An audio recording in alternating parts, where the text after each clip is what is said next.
دیکھو میں بہت پتے کی بات بتاتا ہوں کیونکہ یہاں بھی بہت سارے شوہر بیٹھے ہیں. میاں بیوی کی زندگی میں اگر لطف، میاں بیوی کی زندگی میں اگر سکون، میاں بیوی کی زندگی میں اطمینان، سب سے پہلے یہ میں بتاؤں کہ شادی کیوں کروائی جاتی ہے. شادی کیوں کروائی جاتی ہے؟ کیوں کوئی باپ اپنی لڑکی کو کسی اور کے گھر پر بھیجتا ہے؟ اور جب وہ لڑکی دوسرے کے گھر پر جاتی ہے نا تو ظاہری بات ہے اس کے لیے پورا گھر ایک اجنبی گھر ہوتا ہے، کیونکہ آج تک اس نے اپنی ماں کو دیکھا، اب ساس کو دیکھنے کا، آج تک اپنے ابا کو دیکھا، اب سسر کو دیکھنے کا، آج تک اس نے اپنے بھائی بہنوں کو دیکھا، اب دیورانی اور جیٹھانی کو دیکھنے کا، دیور اور جیٹ کو دیکھنے کا، اور سب سے بڑا معاملہ اس کا ایک اپنا شوہر ہے. اب یہاں کا کھانے پینے کا طریقہ اور ہے، یہاں اٹھنے بیٹھنے کا طریقہ اور ہے، یہاں کپڑے رہنے سہنے کا طریقہ اور ہے، یہاں بیماری ہو تو معاملہ اور ہے، گھر میں بیماری ہو تو معاملہ اور ہے. لیکن یہ نکاح کیوں اللہ تبارک و تعالیٰ نے یہ نکاح کیوں کروائے؟ آخر ایک باپ اور ایک ماں اپنے لگتے جگر، اپنے نور نظر کو کیوں دوسرے کے گھر میں بھیجتے ہیں؟ تو اس کا جواب قرآن پاک نے دیا کہ نکاح کا مقصد ہے، بولو نکاح کا مقصد ہے سکون. بولو نکاح کا مقصد ہے سکون. اللہ تبارک و تعالیٰ نے فرمایا ہم نے نکاح کیوں کروائے ہیں؟ بولو نکاح کیوں کروائے ہیں؟ سکون کے لیے. اللہ تبارک و تعالیٰ نے قرآن پاک میں صاف فرمایا لِتَسْكُنُوا إِلَيْهَا وَجَعَلَ بَيْنَكُم مَّوَدَّةً وَرَحْمَةً إِنَّ فِي ذَلِكَ لَآيَاتٍ لِقَوْمٍ يَتَفَكَّرُونَ. اللہ تبارک و تعالیٰ فرماتے مجھے بھی معلوم ہے ایک باپ اور ایک ماں اپنی بیٹی سے بہت محبت کرتے ہیں، لیکن بیٹی کو دوسرے کے گھر کے حوالے کرتے ہیں، اس کا سارا رہنا سہنا بدل جاتا ہے. اللہ فرماتے اس کی وجہ ہے سکون. بولو اس کی وجہ ہے سکون. لیکن آج ہمارے یہاں معاملہ الٹا ہو گیا ہے. کتنے لوگ ہوں گے نا ایسا بولیں گے او شادی سے پہلے بہت اچھا تھا، اب شادی کے بعد تو ہو کائے کا سکون، ٹینشن ٹینشن ٹینشن. تو آج میں میری ماں اور بہنوں اور بیٹیوں کو جن کی شادی ہونے والی ہوگی یہ دعا کرو کہ اللہ آسانی عطا فرمائے، اور جن کی ہو گئی ہے اللہ میاں بیوی میں خوب محبت پیدا فرمائے. لیکن کہنا یہ ہے کہ سب سے پہلی چیز جو آج 90% بلکہ 99 کا تو بھی غلط نہیں ہوگا، یہ ہماری ماں بہنیں نہیں کرتی ہے. اگر یہ پہلا کام کرے نا اللہ کی طرف سے غیب کی مدد آوے اور گھر میں سکون آ جائے. وہ کیا ہے؟ اپنے شوہر کی برائی کرنا بند کرتے ہیں. اپنے شوہر کی آج ایک عورت کی عادت ہے، جہاں گھر میں کچھ جھگڑا ہوا، بھائی گھر ہے نا جھگڑا ہوگا، اور گھر میں جوائنٹ فیملی ہے تو اور زیادہ جھگڑا ہوگا. جھگڑا ہوا بھائی گھر میں جھگڑا ہوا، برداشت کر لے، صبر کر لے، غصہ پی لے، باقی جا کے پڑوسن کو جا کے کہنے کا میرا ہسبینڈ ایسا ہے، کسی اور کو فون کر کے اپنی سہیلی کو بولنے کا میرا ہسبینڈ ایسا ہے، اپنی ماں کو جا کے کہنے کا میرا ہسبینڈ ایسا ہے، اپنے باپ کو جا کے بولنے کا میرا شوہر ایسا ہے، اپنے بھائیوں کو جا کے بولنے کا کہ میرا شوہر ایسا ہے. یعنی غیبت کرنا حرام، پیٹھ پیچھے کسی کی برائی کرنا حرام. اور میں یہ نہیں کہتا کہ وہ عورت جھوٹ بولتی ہے، وہ جو اپنی سہیلی کو اپنے شوہر کے بارے میں بتاتی ہے وہ صحیح ہے، وہ اپنی ماں کو جو اپنے شوہر کے بارے میں بتاتی وہ صحیح ہے، وہ جو اپنے بھائی کو اپنے ہسبینڈ کے بارے میں بتاتی وہ صحیح ہے. لیکن اس کا نام غیبت ہے، اور غیبت کرنا عام لوگوں کی حرام ہے. تو وہ شوہر جس کو اللہ نے تیرا سرتاج بنایا ہے اس کی غیبت کرنا کیسے جائز ہوگا؟ اور یہ غیبت اتنا خطرناک گناہ ہے کہ ہمارے آقا صلی اللہ علیہ وسلم نے فرمایا الغیبت اشد من الزنا. غیبت کرنا، پیٹھ پیچھے برائی کرنا، یہ زنا سے بدتر ہے. تو جس گھر میں زنا سے بدتر گناہ آتا ہوگا وہ گھر میں پھر میاں بیوی میں سکون کہاں سے آئے گا؟ میں آپ کو ایک بات بتاؤں کہ اگر شوہر کی بھول ہے، بھول ہے یقیناً ہے، کیونکہ جو عورت کہہ رہی ہے اپنی شکایت کر رہی ہے وہ عورت اپنی جگہ پر صحیح ہے، وہ اپنی سہیلی کو صحیح بتا رہی کہ میرا ہسبینڈ ایسا کرتا ہے، یا میرا ہسبینڈ کسی اور سے تعلق جوڑتا ہے، یا میرا ہسبینڈ موبائل پہ رہتا ہے، یا میرا ہسبینڈ کام دھندے پہ دھیان نہیں. وہ جو بتا رہی ہے وہ صحیح ہے. لیکن اتنے سارے لوگوں کو اپنے ہسبینڈ کی برائی کرنے سے بہتر یہ ہوتا کہ وہ ایک اللہ کو کہتی تو اللہ کام کر دیتا کہ نہیں کر دیتا. آپ کو ایک عجیب بات بتاؤں، حضرت عمر، ان کا رعب اور دبدبا تو سب کو معلوم ہے، کتنا رعب تھا حضرت عمر کا، کتنا دبدبا تھا. حضرت عمر کو پتا چلا کہ فلاں محلے میں گھر ہے اور وہ گھر میں جو ایک آدمی رہتے ہیں وہ حضرت عمر کے خاص دوست تھے. بولو حضرت عمر کے خاص دوست تھے, اور ماشاءاللہ نمازوں میں آتے ہیں, ماشاءاللہ رمضان میں رہتے ہیں, اور ماشاءاللہ حضرت عمر کے آگے پیچھے رہتے ہیں. لیکن پتا چلا کہ وہ دارو پیتے ہیں, وہ شراب پیتے ہیں. حضرت عمر رضی اللہ تعالیٰ عنہ نے کئی دن تک انکوائری بٹھائی. انکوائری بٹھانے کے بعد پتا چل گیا کہ اتنے بجے ان کے گھر میں دارو آتا ہے, شراب آتا ہے, اور ان کے گھر میں شراب پیا جاتا ہے. حضرت عمر رضی اللہ تعالیٰ عنہ نے سوچا کہ آج رات کو ان کو رنگے ہاتھ پکڑنا ہے. بولو حضرت عمر نے سوچا آج رات کو رنگے ہاتھ ان کو پکڑنا. اور حضرت عمر کے لیے کوئی مشکل نہیں تھا, لیکن حضرت عمر نے سوچا کہ اگر ڈائریکٹ میں دروازہ کھٹکھٹاؤں گا, ٹھک ٹھک ٹھک ٹھک دروازہ کھٹکھٹاؤں گا, اور باؤ پوچھیں گے اندر سے کون, اور میں باہر سے کہوں گا امیر المومنین عمر, تو اتنے میں تو شراب کے مٹکے چھپا دے گا, اتنے میں تو شراب کے مٹکے چھپا دے گا, تو رنگے ہاتھ تو پکڑا نہیں جائے گا. تو حضرت عمر نے پوری پلاننگ کی, رات کے سناٹے میں گھر کے پیچھے والی دیوار پہ چڑھے, اور دیوار پہ چڑھ کر اوپر کا چھت کھولے, اور چھت کھولنے کے بعد سیدھے چھلانگ لگائے, اور بالکل رنگے ہاتھ ان کے ہاتھ میں شراب کے مٹکے تھے, اور دوست احباب سب شراب پی رہے تھے, اور حضرت عمر ایسا جیسے آ گئے سیدھے, وہ سب کے سب کاٹنے لگے, امیر المومنین امیر المومنین امیر المومنین عمر آ گئے, امیر المومنین عمر. اور حضرت عمر نے بڑے غصے میں, بڑے بڑے جلال میں, بڑے رعب اور دبدبے میں حضرت عمر نے کہا تم نمازیں پڑھنے آتے ہو نا, تم رمضان کے روزے رکھتے ہو نا, تم حج کرتے ہو نا, تم عمر عمر کر کے میرے آگے پیچھے ہوتے ہو نا, اور تمہارے گھر میں یہ شراب, یہ دارو کی محفل. سننا, حضرت عمر نے تو رنگی ہاتھ پکڑ لیا کہ نہیں پکڑ لیا, وہ جو شخص تھے ان کو پکڑ لیا, اور ان کے ہاتھ میں شراب کی بوتل بھی تھی, شراب کا گلاس بھی تھا. لیکن انہوں نے کاپتے کاپتے کیا کہا, عمر امیر المومنین ایک بات کہوں. حضرت عمر نے کہا کہو.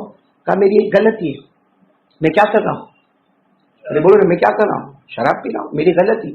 لیکن عمر تمہاری 3 غلطیاں ہوئی, آپ امیر المومنین, آپ بہت بڑے ہیں, لیکن پھر بھی میں آپ کو بتاؤں کہ میری ایک ہوئی ہے, آپ کی کتنی ہوئی ہے.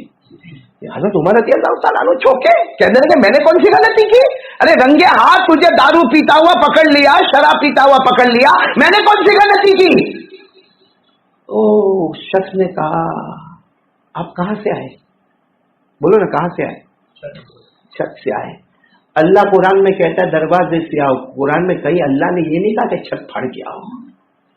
پوچھو اللہ قرآن پاک میں فرماتا وَأْتُوا الْبُيُوتَ مِنْ أَبْوَابِهَا, اللہ تبارک و تعالیٰ فرماتے کسی کے گھر میں جاؤ, تو بولو کہاں سے جاؤ. اب جیسے میرے کو یہاں پر بلایا, میں سیدھے سیدھے یہ دروازے سے آیا, ایسا تو نہیں کہ پیچھے والی کھڑکی سے آیا یا پیچھے کوئی سیڑھی لگائی اور وہاں سے آئے. بھائی سیدھی بات ہے, قاعدہ قانون ہے, دروازے سے آؤ. وَأْتُوا الْبُيُوتَ مِنْ أَبْوَابِهَا, اللہ کہتا دروازے سے آؤ. تو وہ شخص کہتے ہیں عمر آپ امیر المومنین ہیں, لیکن آپ کی پہلی غلطی ہے کہ آپ پیچھے دیوار چڑھے, چھت کو پھاڑے, اور پھر آپ میرے پاس آئے. کیا اللہ اس کا حکم دیتا ہے کہ چھت کو پھاڑ کے کسی کے گھر میں جاؤ. حضرت عمر نے کہا غلطی تو ہو گئی. کہا یہ تو ایک ہے, دوسری بھی غلطی ہوئی. حضرت عمر نے کہا وہ کون سی غلطی ہوئی. کہا سلام کہاں کیا آپ نے, آپ تو ڈائریکٹ آئے اور چلانا شروع کر دیا, آپ نے سلام کیا کیا. حالانکہ قرآن کہتا ہے جب گھر میں جاؤ تو, ارے بولو گھر میں جاؤ تو سلام کرو, بلکہ کہا کہ کسی اور کے گھر میں جاؤ تو پہلے اجازت لو. آپ نے اجازت لی, ارے بولو آپ نے اجازت لی نہیں, آپ نے سلام کیا نہیں, جبکہ قرآن کہتا ہے اجازت بھی لو اور سلام بھی کرو. یا ایھا الذین آمنوا لا تدخلوا بیوتا غیر بیوتکم حتی تستأنسوا وتسلموا علی اہلها ذلکم خیر لکم ان کنتم تعلمون. اللہ تبارک و تعالیٰ 18ویں پارے میں فرماتے ہیں ایمان والو کسی کے گھر میں جاؤ پہلے اجازت لے لینا, اس کے بعد سلام کرنا. اس شخص نے کہا میں نے ایک غلطی کی کہ میں نے شراب پیا, آپ کی یہ دوسری غلطی ہو گئی. پہلی غلطی تو آپ دروازے سے نہیں آئے, نمبر 2 نہ آپ نے اجازت لی اور نہ آپ نے سلام کیا. حضرت عمر نے کہا یہ بھی غلطی ہوئی. کہا ایک اور غلطی ہوئی. کہا کیا. کہا کسی کے گناہ کو تلاش کر کر کے آنا نہیں چاہیے. اگر آپ کو معلوم ہے کوئی گنہگار ہے, اللہ سے مانگو کہ اللہ اس کا گناہ چھڑا دے, آپ کو تلاش کر کے آنا نہیں چاہیے. حالانکہ اگر ہم غور کریں تو اس میں حضرت عمر غلطی پر نہیں تھے, کیونکہ آپ امیر المومنین تھے, آپ کی ذمہ داری تھی کہ کون علاقے میں کیا ہوتا ہے, کون سے علاقے میں دارو آتی, کون سے علاقے میں شراب آتا, کون سے. لیکن پھر بھی کہا, انہوں نے کہا کہ تیسری غلطی کسی کے گناہ کو ڈھونڈنا نہیں چاہیے. قرآن کریم نے صاف منع کیا کہ گناہ کو بھی نہیں ڈھونڈنے کا اور پیٹھ پیچھے کسی کی برائی بھی نہیں کرنے کا. اللہ نے فرمایا وَلَا تَجَسَّسُوا وَلَا يَغْتَبْ بَعْضُكُمْ بَعْضًا